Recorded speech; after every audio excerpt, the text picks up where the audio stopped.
What up guys, JP back at you once again, bringing you guys week number 13 in my 365-day movie challenge. This is where I attempt to watch 365 films in just 1 year's time. I know it's crazy, it's a hard challenge, I'm falling behind, I'm getting all crazy and nervous, but I'm going to put my nose to the grindstone because I will be hammering out 1996 films, which is our next top 10 on the podcast, and I will be hard at work rolling through the Scream Factories and doing other reviews and different things I have for different things that I do.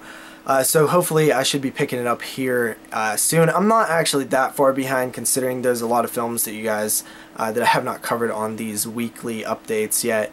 But with that said, let's jump into this noise. First up, we have a film that is not really a horror film, but it is like an exploitation film. It was sent for me to review by Olive, so I reviewed it, and we're going to include it here. So it is The Trip from 1967, directed by none other than Roger Corman.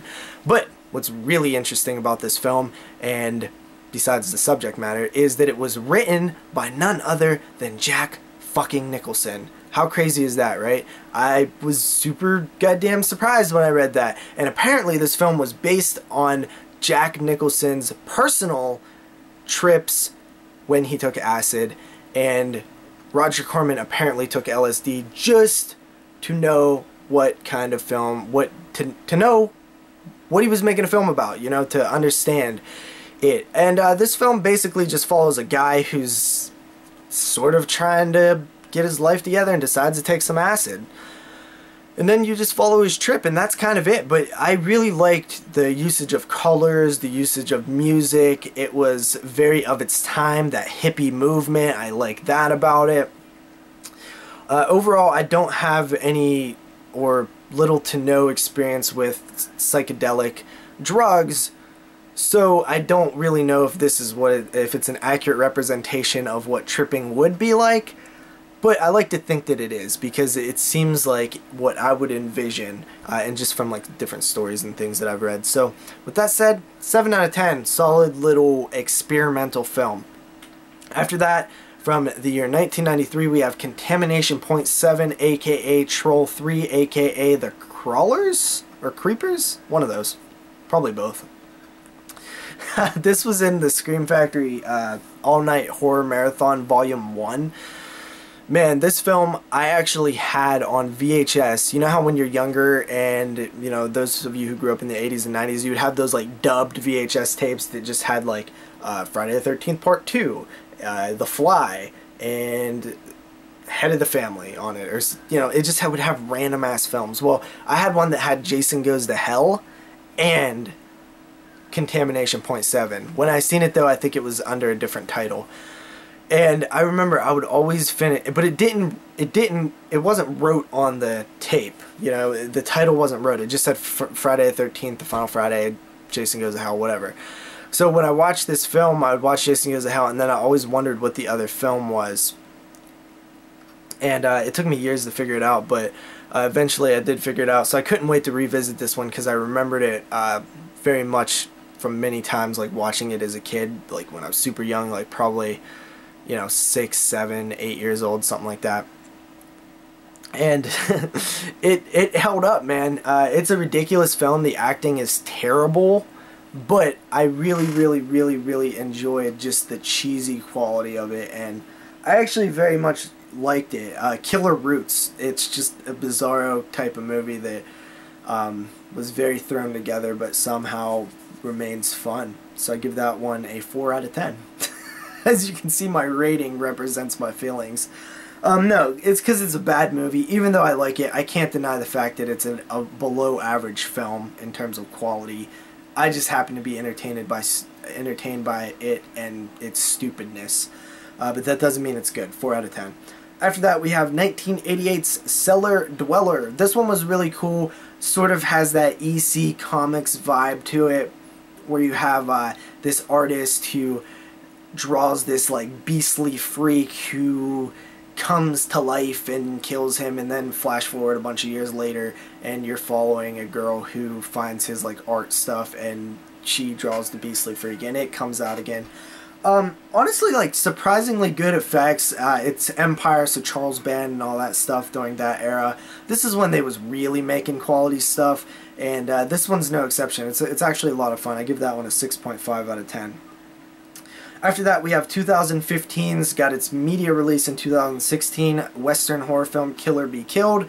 Now, this film is a Western horror film, but it's sort of light on the horror, more sort of thriller-ish Western. But there is some horror there. Hot off the heels of Bone Tomahawk, RLJ Entertainment decided to release another Western horror film, and I thought this was going to be just like a carbon copy ripoff of Bone Tomahawk, but apparently this film was actually in production before Bone Tomahawk was. So that means that it's not a ripoff, and it's really not anyway. I kept comparing it to Bone Tomahawk because same company, same theme, just, you know, capitalizing on the success of the previous year, you know, all that, but it was really unfair of me to do that, so I tried to stop. Overall, like, pretty decent. I wouldn't say it's as good as Bone Tomahawk, but I definitely enjoyed it. A little too long in the tooth. I cut it back a little bit. And that's a 7 out of 10. Finally, we have Stephen King's World of Horror from 1986. This also goes under the title Stephen King This Is Horror or something like that. This was released as a TV special back in the 80s, and it got ported to VHS in volumes. I cannot find any information on this. I actually checked it out on YouTube because I seen a VHS copy of it and I was like, hey, I wonder what that is. Essentially, it's a clip show. It just shows clips to all kind of weird films like Dario Argento's Creepers, or I think Phenomena, Texas Chainsaw Massacre 3, Nightmare on Elm Street Part 4, just the randomest movies ever, Willard, just some very bizarre mashup of different movies, and it has clips, and then it shows clips and clips and clips and clips, and then it'll have like a couple minutes of somebody talking, and then clips, somebody talking, and Stephen King even talks less out of everybody in there. So it's weird that it's called Stephen King's World of Horror, Stephen King's This Is Horror. I don't really know anything about it. I know that it has a few volumes on VHS. From what I understand, it has 1 to 2 volumes or 4 volumes. Like, somewhat, I've seen 1 and 2, but I've seen a 4, but I haven't seen a 3, so I'm not sure. The 4 might even been a fake, who knows. Anyway, it's not really that interesting because it's just a clip show, but I put myself into the mindset of somebody who was in the 80s, early 90s in video stores, and for some reason my video store didn't get a lot of these Italian films. Like, I never seen Zombie or Suspiria or Demons or Blood and Black Lace or any of these films in my video stores. We just didn't have that stuff in my mom and pop shops. So if I would have rented this and I seen Creepers and Blood and Black Lace and all these different, which I don't think Blood and Black Lace was on there, but there was a lot of Italian films on there. If I'd seen clips to these, it would make me seek them out, and I would be exposed to them, and I would know about them. So if you kind of put that into perspective, it's actually pretty interesting. But still, I just give it a 5 out of 10. It's average. It's not really worth checking out, unless it's just for nostalgia's sake. With that said, guys, I'll see you guys next time with another week.